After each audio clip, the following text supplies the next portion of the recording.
Welcome everybody to this Wednesday's Tech Talk at 3. For Afrikaans speaking girl, it's difficult to say those words. Welcome everybody as you are all starting to come in. There you go. We've got a few of you already here. I just want to ask you, this is the Tech Talk session at 3 on Wednesday. And there is the Q&A box that I'm going to ask you to use. Please don't use the chat box. If you have any questions for Riaan or Josh, just put it in the Q&A box and they will deal with it at the end of the presentation. And I just want to share our provincial manager's contact details with you. Please take note of the manager in the Western Cape, Tony Marshall, with his contact details, and then Riaan's our presenter or our host today for the Center for Technology, Riaan's, and his cell phone number and his email address. And with that, I'm going to invite Riaan to join the session. Riaan, welcome. Hi, dankie Ilse. Welcome everybody. Thanks for joining us this afternoon. It feels like it's been forever since we had a tech talk, and it's not on Thursday today. Ons is op 'n Woensdag. Ek het môre 'n ander vergadering aan, and so we changed our plans a little bit. We are talking about an issue that we've been talking about for quite a while now, something that's really close to my heart, and I'm really passionate about it. For two reasons. I'm going to quickly share my screen and just get into our session today. Let me just see where PowerPoint is. And let's just start from the top. So Tech Talk, Ilse, just confirm that my screen is progressing. I had problems this morning. Yes, it's fine, Riaan. All right. So Tech Talk at 3 is always technology-based for our schools. Today's topic, we're talking about doing good while doing good. So the good in the one line is, what do we need to do to make the world a better place? It's really changing the landscape in which we live. And I'll expand on that a little bit when I get to the meaty stuff of my presentation. And then while doing good. Doing good is, how are you doing? I hope all of you guys are doing good and healthy after a really, really terrible third wave that hit us, especially in Gauteng.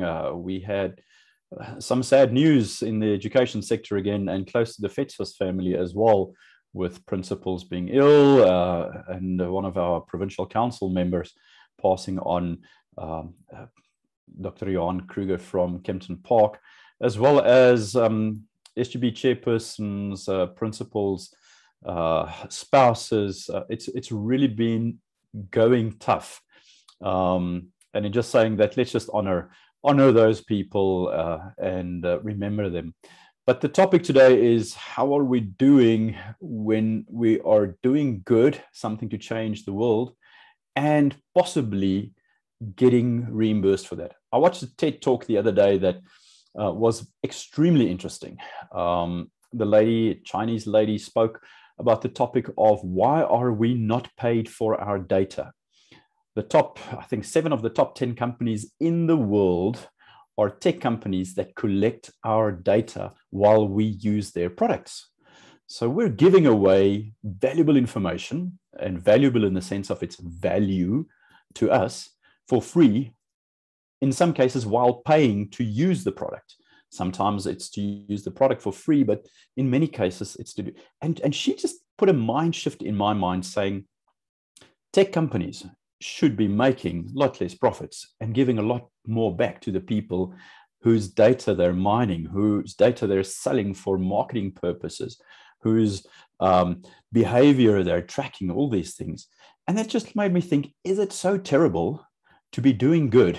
I, as a student many years back, used to do market research as my sideline income, knocking on doors, phoning people up and saying, will you tell us what you think of this television advertisement?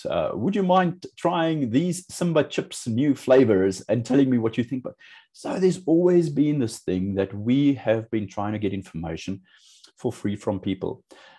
This project, we want to do good by changing the world and the landscape for online safety for our learners. We must put gatekeepers in front of bad places. Age inappropriate content. I've got a 10-year-old and an 11-year-old in my house. Excuse me, I want to sneeze now.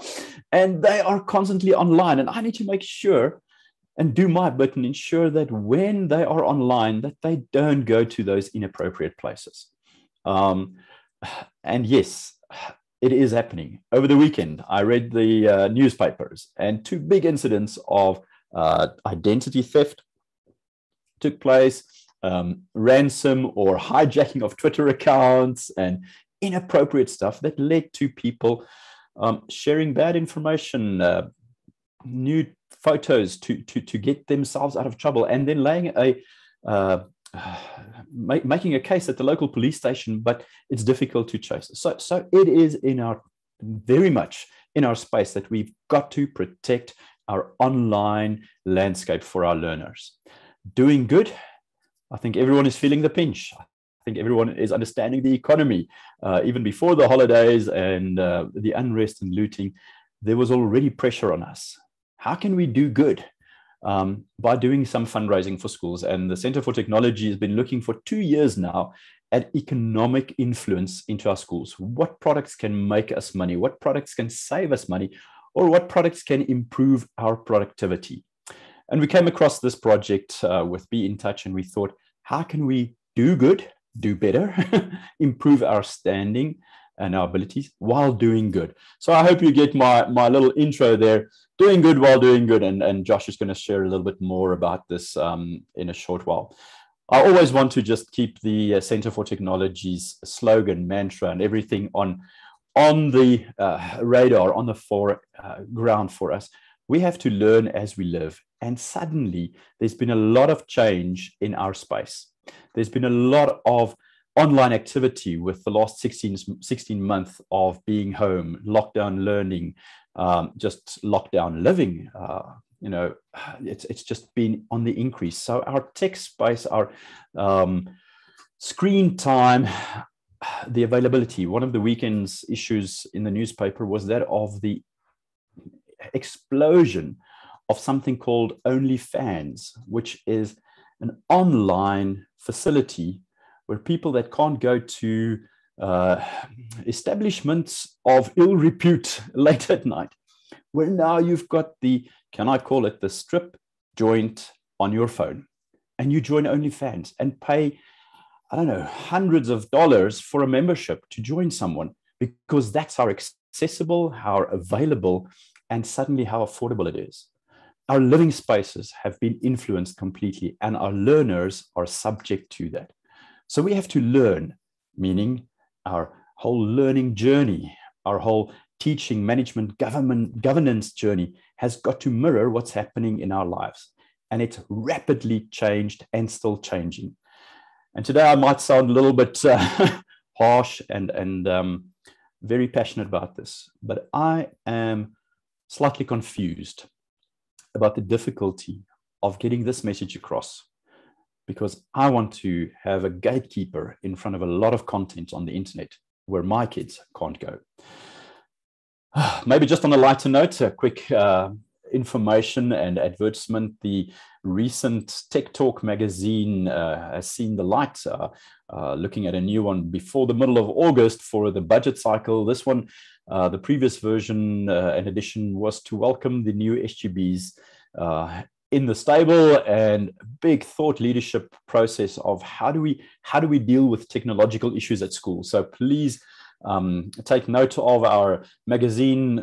We get very good reviews from schools that use it and share it with their teachers, with their parents, with their SGB members, and we would love for you to take a read on that. The link on the screen is being posted in the chat box, so just copy that link, put it in your browser, and it's an online read. Make yourself a cup of coffee. Don't think it's a newsletter that you're going to read quickly.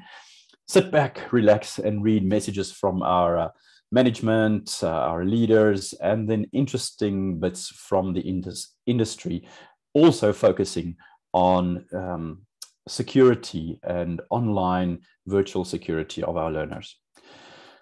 Getting back into the topics of today, I couldn't think of anything better than the proverbial ostrich with the head in the sand scenario. I think we all know the metaphor, the idiom about, if we want to avoid something, just close your eyes and hope it's not there.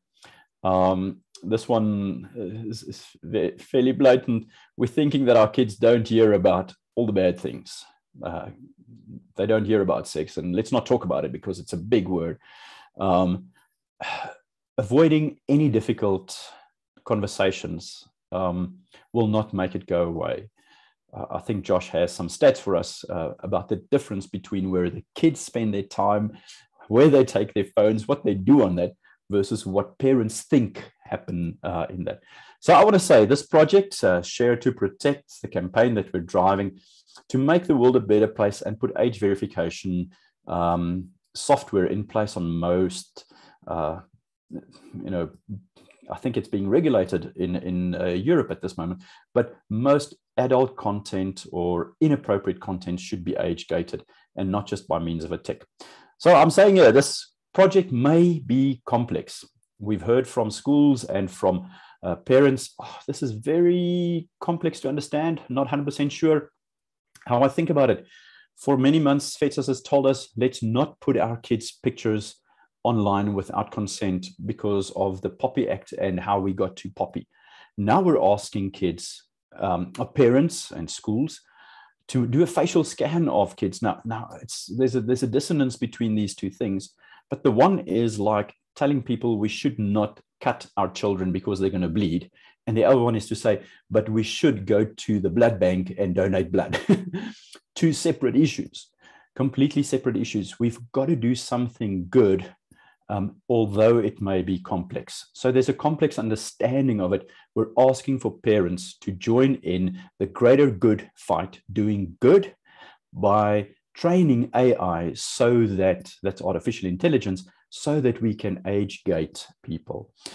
It's also complex because it's the parent that needs to do it. And we've seen some transitions to school that has gotten consent forms from their parents so that they do the mechanics of the upload themselves in order to get traction. So it may be complex, but we've always said, if it's complex, it doesn't mean that it's bad. It just means that we've got to do a little bit more work and understand it better.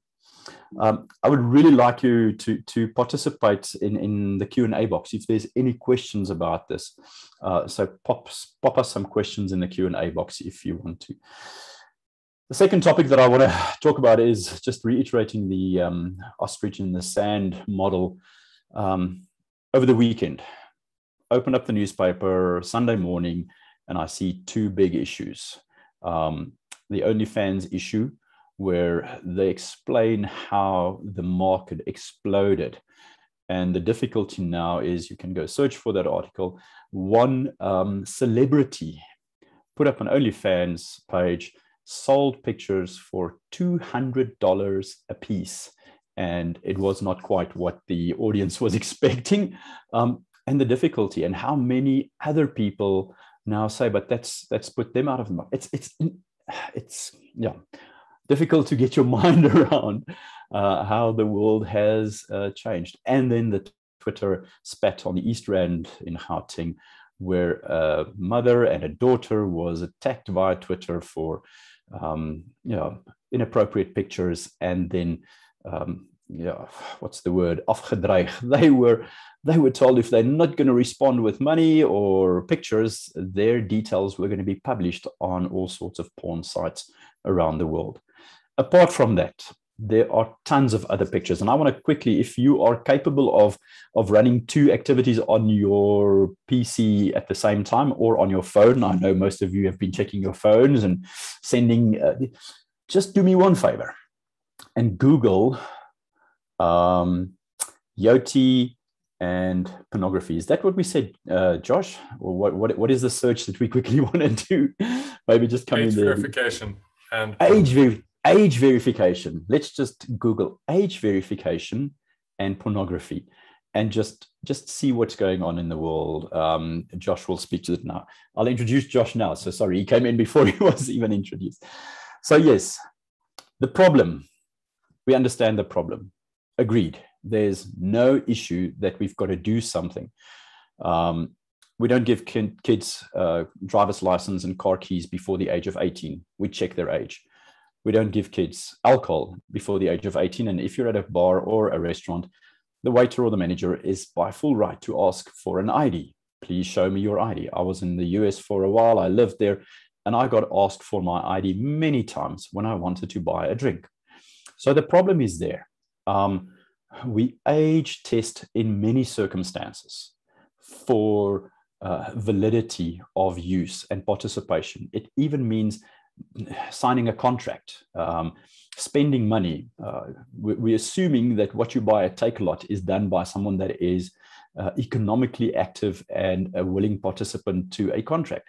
If your child takes your credit card, they can go ballistic on Takealot without your name. So the problem is agreed upon. We understand it.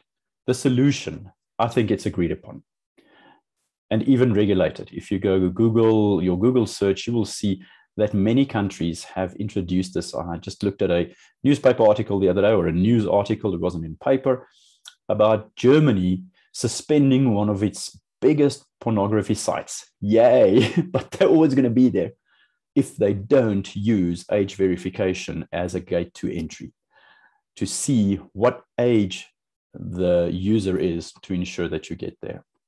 So yeah, that being said, I want to pass over to Josh. I'm going to stop sharing my screen. Josh, I've taken a little bit of the intro.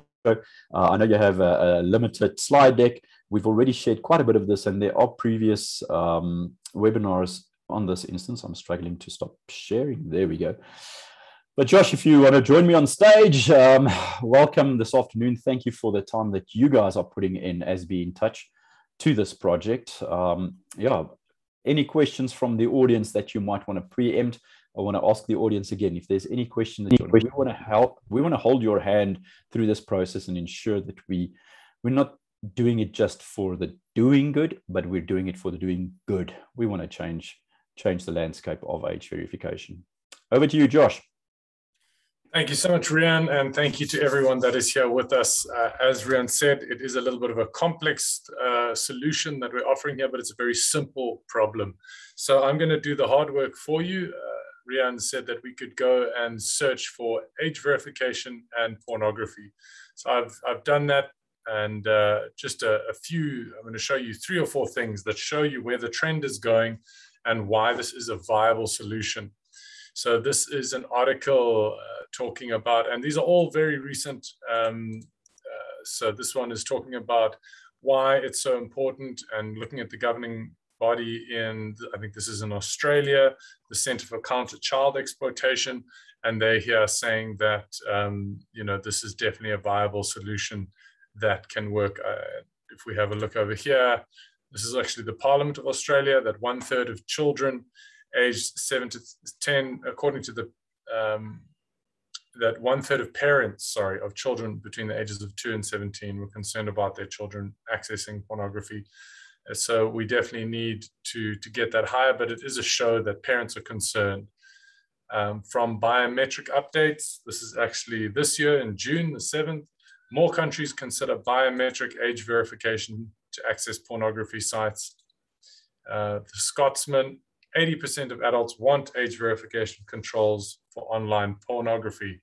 So what we are doing is very much cutting edge, and I think that's why it is a challenge to understand, because there's not a lot of people doing it. And you know, the FEDSAS Center for Technology is always leading us towards cutting edge technological opportunities, and this is no different in this particular offering here. So to try and simplify this process, I've got 10 slides, pretty much 10 slides that I'm going to show you. And hopefully by the end of it, you're going to understand what we're asking you to do and how simple it is. But to even make it even simpler, we're going to open up with a little video that we've since our last webinar, we launched a campaign with Joe Black, the famous South African singer. He's 100% behind this, this initiative, and he's put it out to his community. We've had a lot of engagement, everyone very excited, but in fact, still struggling to do the doing. So hence Riaan's naming of this Tech Wednesday being Doing the Doing. So let's watch this video now, and then I will unpack what we're asking schools to do and why it is of such benefit to them. That's just our parents. You know better than anyone that protecting our kids from seeing things and talking to people that they shouldn't online is a huge challenge. Why are we having to protect our kids? What about the big tech companies that are making billions out of apps like Instagram, Snapchat, and TikTok? And why are pornography sites not required to put proper age verification protection in place to stop our kids accessing XXX rated content? Currently, our children can get access by entering any date of birth or clicking a box to say they're over 18. This is the age verification we have to rely on, and it is not good enough. And we're on the cusp of a real crisis. This current generation of kids is growing up online. That's just our reality. But we don't have to accept the bad. We are working with Yoti, a world leader in age estimation technology, on a real age verification solution, a facial scan which proves the age of children going online and gives them access if they're old enough. With our friend Joe Black, we are gathering 50,000 facial scans of 5 to 13-year-olds to train Yoti's world-class age estimation technology. Kids under 13 are particularly vulnerable, and to make the age verification technology work for them, we need your help.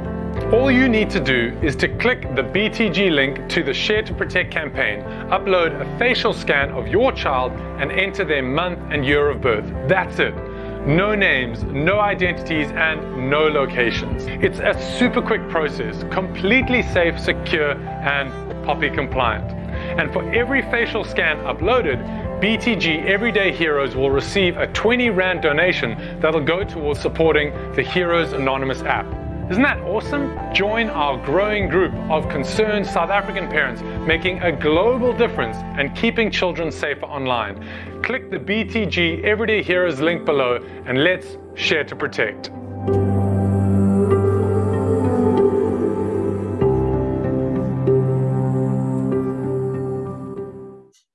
Okay, so it's an emotive space that we're working in. It's a very necessary space. We've got the partners involved. We've got the trust of governing bodies, of regulators.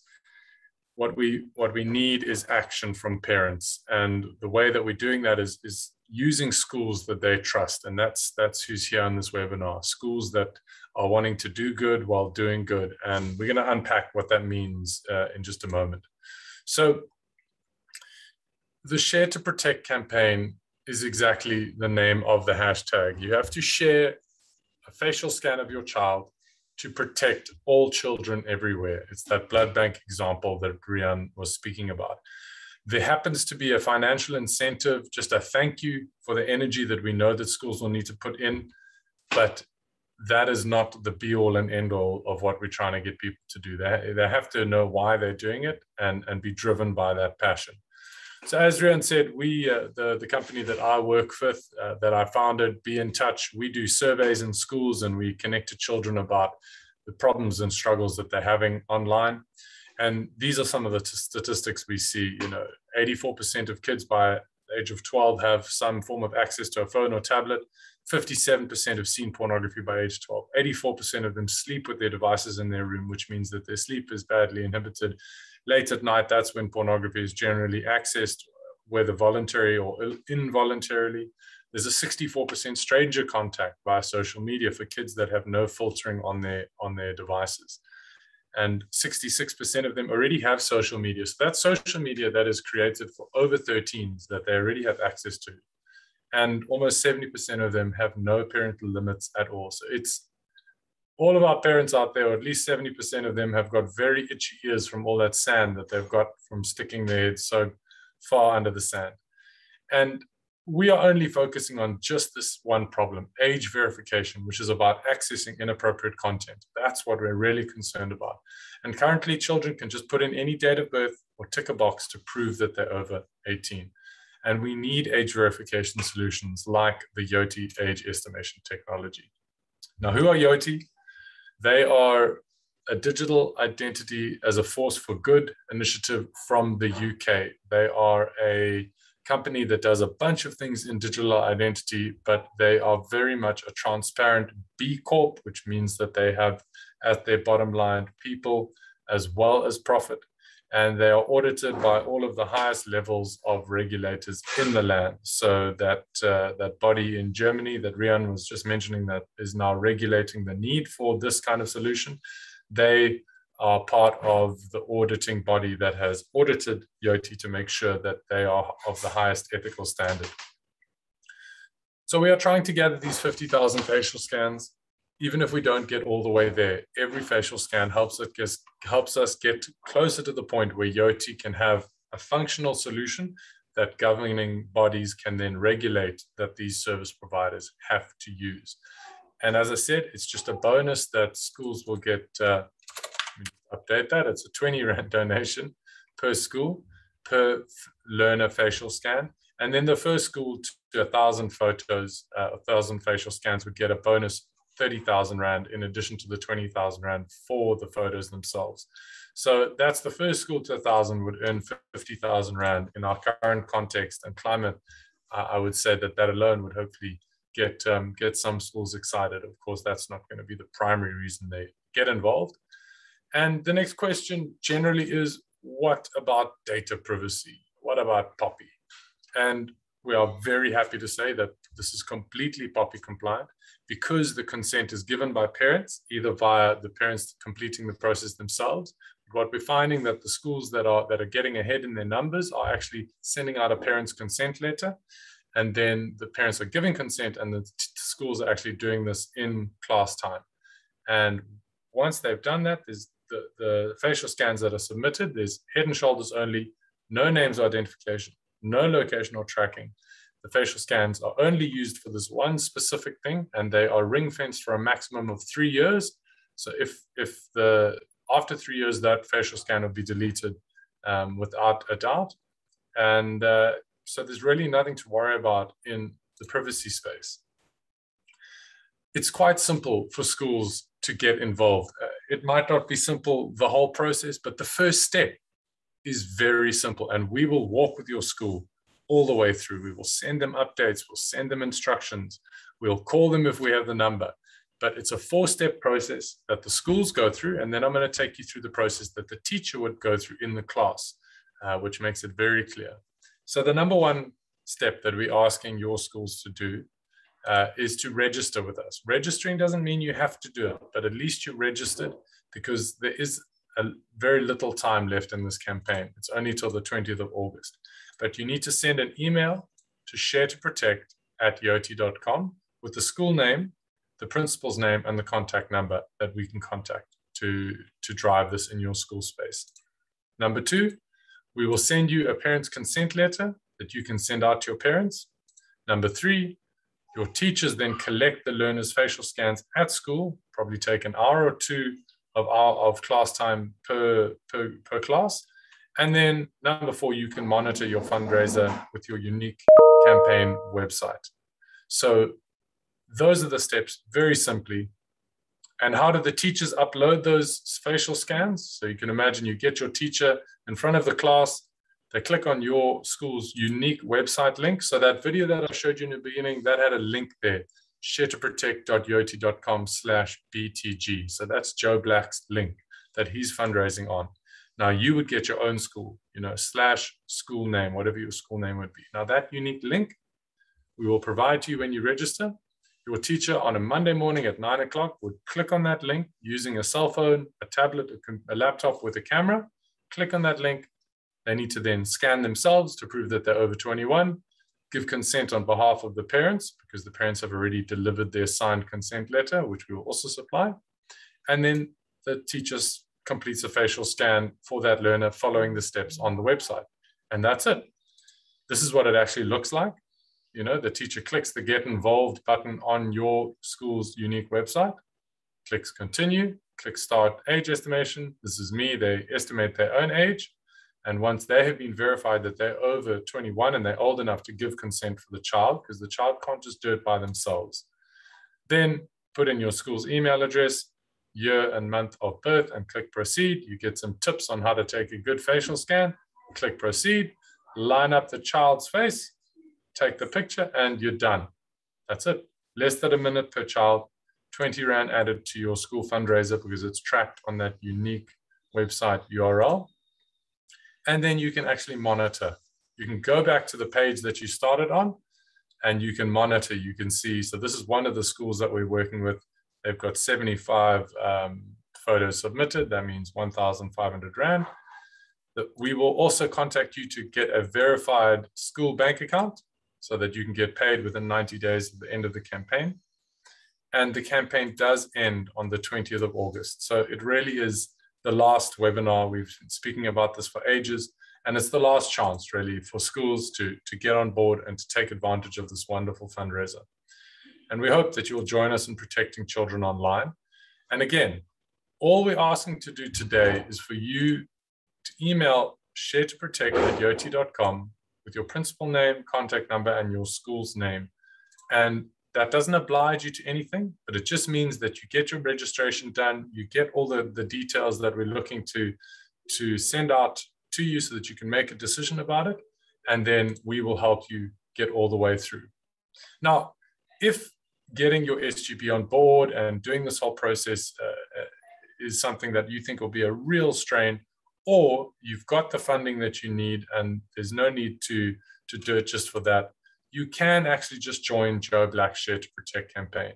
You can use his link and you can help him do the work that he's doing, because he might have visited your school, but he does talks about anti-bullying and online, kind of keeping kids online safe. And he's got an app that he's using to promote that work. So it's a very exciting opportunity. Oh, sorry, I've gone into my email there. It's a very exciting opportunity, and it's a very simple process in terms of the first step. So we hope that you'll register with us, and I'd like to answer any questions that you might have, if there's any that come up or anything that I can clarify. So open to Riaan and the rest of you guys for questions. Joshua, I think I'm going to shoot away with a few questions. Maybe the video might have brought some confusion. The video is for Joe's campaign. If the school does not want to start its own campaign, you can support or ask parents to support the BTG campaign. But schools, when they register themselves, become the campaign. So you will get your own URL. This is a school that has registered, and all the photos submitted or the scans submitted go to the same end product of the AI, but the beneficiary of the donation would then be the school. So the school can do good by raising funds. If there is concern, and I love the question or the comment from one of the people in the Q&A box, thank you for that, yes, it is not always all that comfortable. And one's got to think 2 steps ahead. And this is why I said, I understand that there might be incidents of people. We're actually going through a very interesting phase in our country now with the debate between vaccination and not vaccination. And it's everyone's own decision. But there is still a grouping of people that need to understand, or no, not understand, but just get the knowledge of, if I want to participate in this and make the world a better place and have my school do good, I can participate. Just in answer to that question or comment that was on the chat box, I serve on a governing body myself. I've got kids at school. I've got many friends with kids at school. And initially, when I spoke to my wife about this project, she was like, no ways. And then I showed her my school's Facebook page, our school's, the kids' school's Facebook page. Within about 7 minutes, I nearly had, I think, 50 pictures with names, with the location, because the school is identified, with the badge, with the age, under 9 this, under 14 that. And this is where I appreciate that we don't want to publish something. And that's why we tell our schools, if you enroll learners, ask the parents for consent to publish in the newsletter, on the website of the school, on the Facebook page, or wherever it is. So we encourage that to get consent. But there are people that would give consent if they know about this. And I think if we understand the reason for it, I think what I found, some people say, I love the idea, but let's do it with someone else's kids. Yeah, love the idea, but let someone else be the test vaccination cohort. We've got to step up, and at least give people the opportunity to participate. What we've seen is, if parents trust the school leadership, they understand what it's about. The consent forms are an easier way, because they like the participation, but they don't like the mechanics of it. Now I've got to go to a website, I've got to click in a newsletter and that sort of thing. But at least give parents the opportunity. I pick up a piece of paper when it lies in the street. I walk to school with my kids, and even if that piece of paper is not in front of my house, I pick it up in front of my neighbor's house, because I want the street to be clean. That is the attitude. How do we make the world a better place for us all? So, yeah, Josh, that's the one comment from the chat box or from the Q&A. Let me just quickly open up Q&A and see. I'll pick up the next one, which is just basically saying, what about high schools? So the exciting thing is that this technology is already in place for over 13s. So over 13s are sorted. They're already being protected. This technology is ready to go, and it is being used in various ways to protect children over the age of 13. Now, the challenge comes with getting consented photos of children below the age of 13. And it's exactly what one attendee has brought up in the chat, saying, it sounds like a good idea, but I don't like the idea of my child's photo being on the internet. So maybe we can just clarify what on the internet means. So on the internet means, as Riaan has said, Facebook. Now, what we are asking you to do is, in essence, similar to emailing a photo of your facial scan. And I want to be clear that, the word photo makes us think of kids at the pool or kids at the beach. That's not the image here. The image is just of the face scan here. So it's like an ID book photo. That's what it looks like. It comes out as an ID book styled photo. And the security on this would be the same as if FNB, someone with the level of security that an FNB app would send that via an email. So you are just sending that image to a secure server, and that's where it's staying. It's as safe as sending one photo via WhatsApp or any other platform, any other internationally accepted safety platform. That's the kind of level of security we have here, so that none of these photos will be on the internet. And as I've said, these photos are being used to train the age verification system so that it can identify the ages of under 13s. As soon as it's been trained, those photos will be deleted.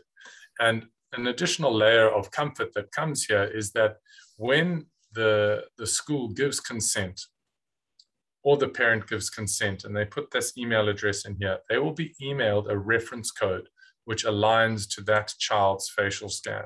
And if they change their mind for whatever reason, they can request that it's deleted, and it will be deleted. They will never be contacted to sell them insurance or get a new quote on your car. None of that. It's simply to give the parents an additional peace of mind that facial scan is marked with a reference code and can be deleted if need be. Yes. Josh, I don't see any other questions in the Q&A box. I think this slide is critical to see. Like I said, I did it with my own kids at my own kids' school. It took me about 2 minutes to do it with my my 10-year-old and 11-year-old, and successfully scanned. So it's not a difficult process, but yeah. We need to think about this slightly differently. And I think that is what I want to, the message that I can convey today. Yes, I don't want to share my kids' stuff. I have very few pictures, if any, of my kids on my Facebook page, on my social media. But I know that if I don't give reference to my child's face, when we grew up, it was the best thing to be in the telephone book and in the newspaper. If your team just made the newspaper at the end of the league, it was wonderful. And yes, nowadays there are more risks, and we don't want to do that. but still there is very little that one can do with a picture that is untraceable. It is something to think about slightly differently. And yes, we want to give schools the opportunity. Our CEO, or acting CEO at the moment, Jaco Deacon, said the other day, the benefit, the doing good, the nice side of this, which is not the reason why we're doing it. But if your school is a FEDSAS paying member, the benefit to the donation and the school fund is more per learner than the FEDSAS fee per school. So it is really a worthwhile donation to consider, in the sense of rewarding us for the time and effort and mind space we give this. But I want to, even when this campaign is over, I want to urge school governing bodies, IT people at school, principals, HODs, deputies. I think we need to continue to talk about child online safety. You would have seen in my slides that we had the green ribbon there for Child Protection Week, which is usually the first week in June. We see and know of horrific things happening, and what we can do by doing, not by avoiding, not by ignoring. What we can do, we should be doing, and continue this conversation. And from the FEDSAS Center for Technology, this conversation, whether it will be under a different banner or this project is closed and we will keep talking about it, we want to ensure that our kids get the benefit of the technological age they grow up in, and the learning spaces get the benefit of that. But we want to make sure that they're safe. The same way we do with cars. We put in seat belts, we put in baby chairs. We don't just drive away with kids in our cars anymore. So, Josh, I don't know if there's a final comment from you. I see a last question there, maybe. It's to do with the high school participation. Yes, if the high school kids are 13, they can participate, but a high school can also drive this with a participating partner primary school and make it part of their drives. But yeah, from my side, I think we understand the opportunity to us. We understand the difficulty in explaining this. So if your school wants to get involved, please contact us, sign up, and we will help you with the right resources to explain this and see if your school can benefit from this. And yes, there's a 16-day period remaining in this project. So if you want to get involved, please give me a shout. Josh, thank you. Last word from you. Yeah, that this will not be the last time that we see each other, and that if all this campaign does is start to raise your awareness of what is going on with your children online, that's great. If you want to take the next step and do something about it and help us get this technology in place while earning cash for your school, that's brilliant. But don't feel like it's an all or nothing. Either you're going to be on this campaign or you never think about, child online safety again. There's a lot to learn, and a lot of good can come out of very simple interventions. And if you need help with that, reach out to Riaan, and Riaan will reach out to us. We look forward to supporting you guys and protecting your learners online. And this is one great way to do that has a global reach. So I hope you'll join us and share to protect. Thank you, Josh. Thanks for joining us. Thanks for bringing this project to our schools, to our country, in an effort to protect us. I'm going to hand over to Ilse. She's going to wrap up the day for us. Ilse, baie dankie. I see that you put on your makeup and did your hair for the session. Working from home is always a challenge, but now we see each other's faces. Hope to see some of the audience soon in some face-to-face sessions. If you've got any questions, give me a shout. My number is at the bottom of the list there. Ilse, over to you. Thank you so much for hosting. Thank you, Riaan. Thank you, Josh. Thank you to everyone that participated in this webinar. Please give Riaan a call, send him an email. His number is there at the bottom of the screen.